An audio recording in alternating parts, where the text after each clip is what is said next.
Uh, Melanie, can you hear me? I can hear you. Great. Thank you so much. I'd like to welcome you today, and thank you so much for being here. Well, it's my pleasure. Thank you for inviting me, Jen. Oh, absolutely, and happy Mother's Day to you. Oh, thank you. Are you a mother? I am. Oh, wonderful. Yes, yes.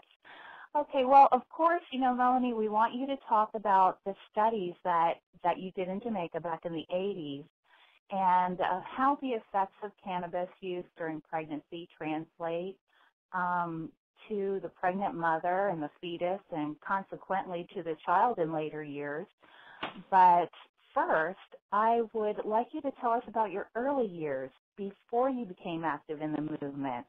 I'm sure, like most of us, you were living your life happily unaware that this paradigm was being played out around you. So I imagine that there was a situation, perhaps it was the study in Jamaica, but something triggered an awareness of what a huge issue cannabis law reform really is, especially in how it relates to patient treatment. I'm interested to know what that poignant moment was for you, and then perhaps you can bring us up to date on what you're doing now and your travels in the movement for drug law reform.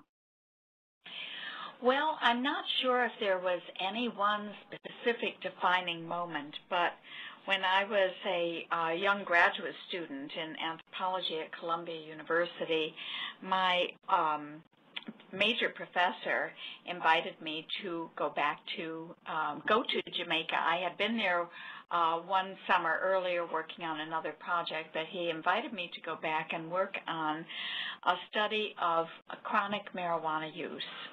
And this program of research was really focused on cross-cultural experience with marijuana. And at that time in the United States, the marijuana first, this is in the early 70s, was just coming into the college campus scene, and people were very worried about the impact. And there was a theory at the time called the amotivational syndrome. And this theory predicted that young people who smoked marijuana would drop out of college and lose their jobs and have very little interest in continuing to work. And we thought that and other theories would be a good thing to test cross-culturally.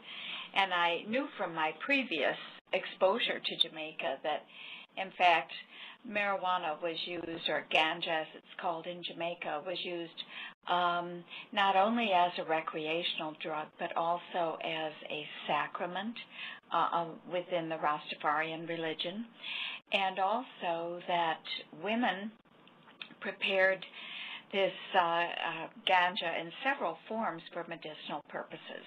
So men were primarily the smokers of ganja, and women were the purveyors of ganja medicine, and that could include That's interesting, yeah. teas and tonics and poultices and also as an inhalant. So with many, many uses. So given my first exposure to that, I set about going back to Jamaica and exploring this in a little more detail. And although I was focused on men who smoked marijuana, I could not avoid talking to the women in their households who had a long tradition, a rich history passed down from mother to mother to mother on how to actually keep your family healthy and intelligent and hardworking through the use of ganja preparations. And it was almost exactly the opposite of the amotivational syndrome. These rural agricultural families were using ganja to, in fact, increase productivity, have their children do better on exams in school, and keep them healthy. Both keep them healthy and address any kind of sickness or illness, and so make them healthy as well as keep them healthy. So I mean, that came as a big surprise to me, and you have to know that when I went to Jamaica, I had never smoked anything in my life, a cigarette or cannabis or anything. So all this was brand new to me and quite fascinating. Sure. I bet. Melanie, are you there? I am. Okay, very good. I thought I'd lost you for a moment. That's wonderful. Now, how old were you at this point? Oh, I think I was maybe 24, something like that. Okay. Nice. And I'm sure that was just probably a little bit of a culture shock for you, was it not? Well, I think, Jamaica was a culture shock for me, but the idea that this was medicine had never occurred to me, but it was really part of a whole repertoire of herbal medicines that were used in Jamaica. Jamaicans, especially rural Jamaicans, are very experienced with using plants and roots to boil medicine.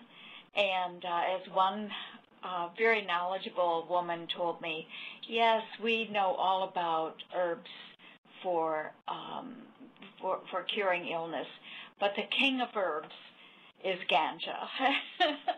So because it has so many uses, and its use is so widespread. Yes. Yeah, it seems to be. It seems that more and more studies are presenting to really put the science behind it as well. Oh, so. Absolutely. And at that time, of course, this is just a folk experience. This was before Raphael Mechoulam, he had discovered THC, but before he really identified the endocannabinoids that are so useful for our health and for perpetuation of the species. So,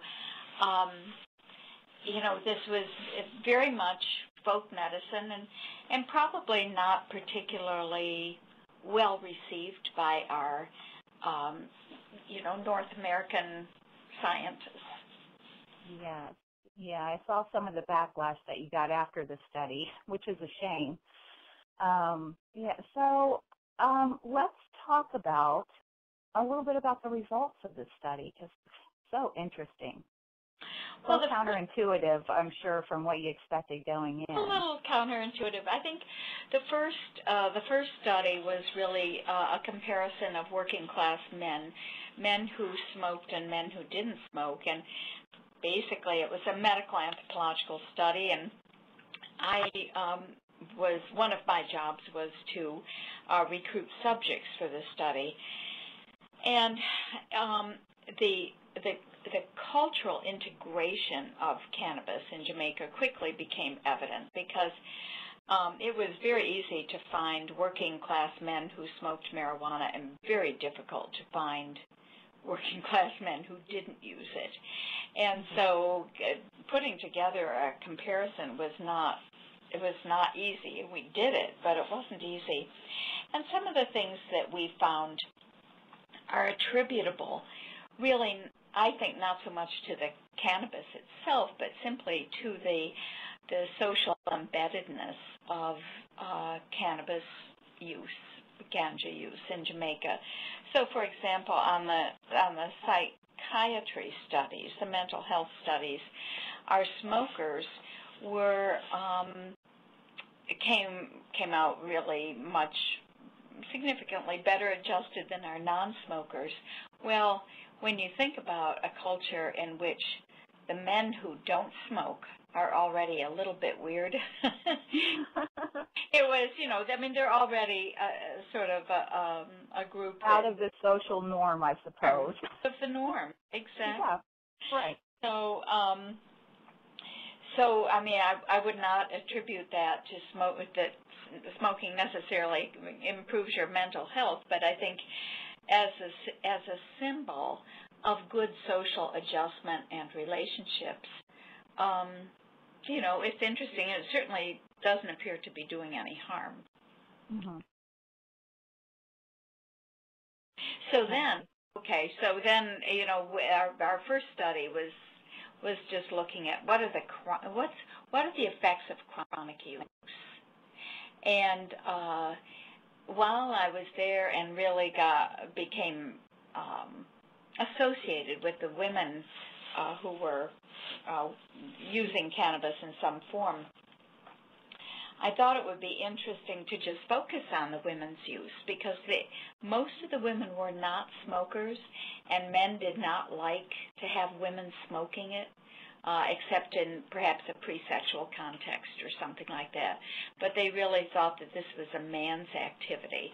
And in fact, a little notion that only men had the brains for smoking, that women could only take the tea because it didn't go directly to their brains. So wow. that kind of fascinated me. So I did a little study on women and also on children who were tea drinkers. So in many of these rural households, women prepared tea, cannabis tea for their children, particularly on a prophylactic basis. I mean, to prevent illness and make them stronger. So it was not unusual for a child to have cannabis tea 2 or 3 times a week, very mild tea. And